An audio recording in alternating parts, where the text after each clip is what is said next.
Stop right there! First class isn't for you. The words detonated across the airport terminal like a gunshot in a library, shattering the morning calm, ricocheting off polished walls, and freezing every moving body in its tracks. Heads snapping toward the sound, eyes locking on the black woman standing at the gate, her boarding pass clutched in hand. Her path blocked by a uniformed arm held high like a warning flare. People gasping, others whispering, phones tilting to record, and the entire concourse leaning toward the confrontation as if drawn by gravity. Before you even try to blink past this moment, hit that subscribe button right now, and tell me in the comments what country you're watching from, because what you're about to hear will tear through your chest, pull you into the fire, and hold you there until you feel every second of what happened next.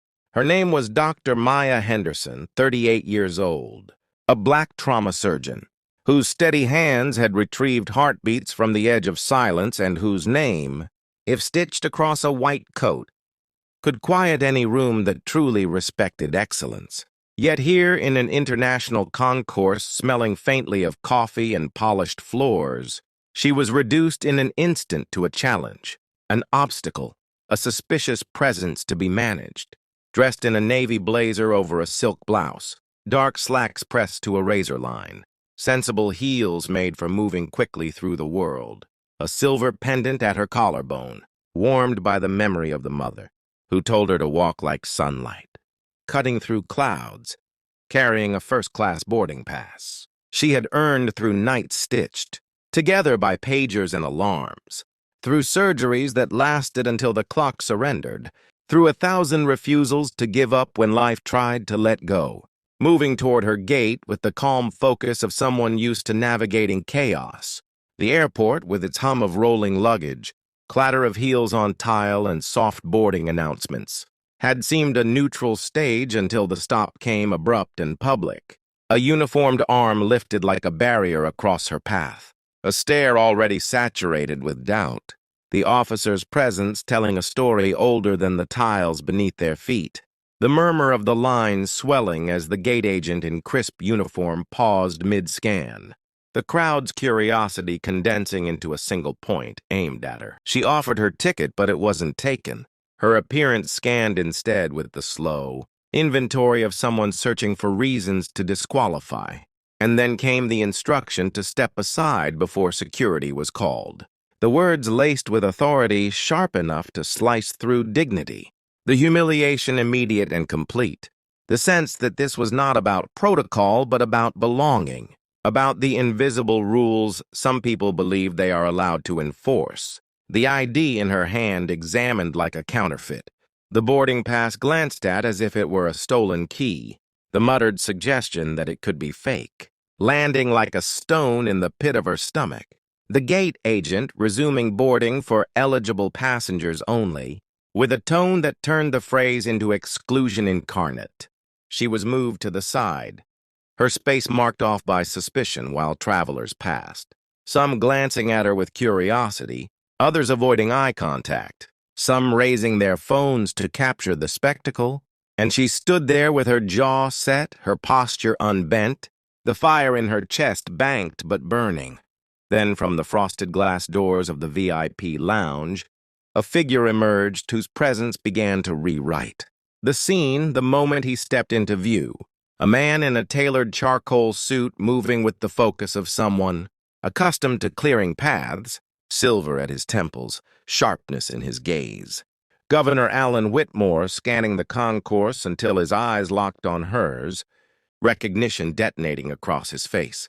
2 years earlier, he had been delivered to her operating room barely alive. Chest collapsing, ribs fractured, internal bleeding threatening to drown his organs. Security detail pacing like caged animals outside. As her team cut and clamped and stitched under blinding lights, Maya's hands unshakable through 6 relentless hours, willing his body back from the brink. And when he woke days later, it was her face that met his first. Now, in the fluorescent-washed chaos of the airport, he altered course with urgency, and the officers who had been her wall became an audience to his arrival. their stance shifting from commanding to uncertain. Because power was approaching wrapped in recognition, he closed the space between them, his presence a shield. The authority in his voice enough to still the air, the officers fumbling through justifications that sounded flimsier with each passing second. The truth laid bare in the governor's declaration of who she was and what she had done.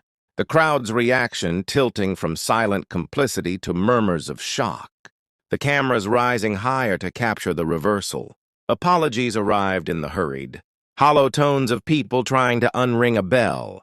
The ticket that had been doubted now treated as sacred. The path cleared.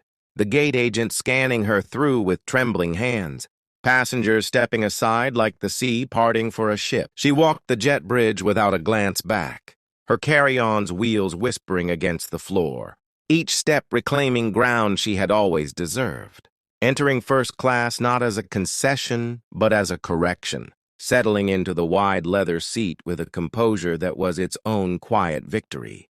The governor passed on his way to his own seat, leaning down to murmur a truth about the need for more people like her and fewer like those who had stood in her way. But she needed no affirmation to know her worth. The flight lifted, the city shrinking below, and her thoughts shifted to the conference ahead, to the keynote she would deliver on trauma protocols, now with a sharpened edge, about the human factors that can derail even the most efficient systems, bias among them. She would not name the airport or the officers, but she would name the pattern, because patterns can be dismantled when they are made visible. The conference unfolded in glass-walled, rooms filled with peers who spoke her language, who cited her work, who leaned in as she mapped seconds to survival rates, her slides clean and her voice steady, applause swelling not for her alone but for the possibility that her methods could save strangers on continents she might never touch. The governor's reappearance there, telling the story of his survival and her role in it, folded the airport incident into a larger narrative about respect, systems, and the urgency of implementation, and policy conversations began that could turn her approach into standard practice. Days later, she walked again through the same airport, evening light softening its edges, anonymity restored, passing the gate where her presence had once been contested, without acknowledgement from the walls or the floors, boarding without incident. The beep of the scanner sounding like simple acknowledgement rather than permission. In the days and weeks that followed, the video from that morning rippled across timelines, captioned, debated, politicized, while she returned to the hospital's corridors where lives waited to be saved, refusing to be flattened into victimhood, choosing instead to be defined by the work, by the residents she mentored, by the patients who woke to futures they might have lost. Somewhere, a young black student watched that footage, then her conference speech, and decided not to abandon the dream of medicine, and in that decision was the true legacy of the morning. When the uniformed arm was raised and the words, "Stop right there," exploded through the air. Now, as this story closes, understand that your role is not passive, and remember this: the world will try to decide where you belong before you even open your mouth. But truth has a way of tearing down the walls, built on prejudice. Dr. Maya Henderson didn't just board that plane. She boarded as living proof that excellence needs no permission. If you're tired of watching injustice go unchallenged, then this is your place. Hit that subscribe button right now, turn on the bell, and drop your country in the comments so we know exactly where the fight for fairness is reaching. Because the next story we tell might be the reminder you need on the day someone tries to underestimate you. Come back for the next one, and everyone after. Because here, we don't just tell stories, we arm you with the power to see the world differently. And in the next video, you'll see what happened when a black executive was thrown out of a meeting, only to return hours later owning the entire company.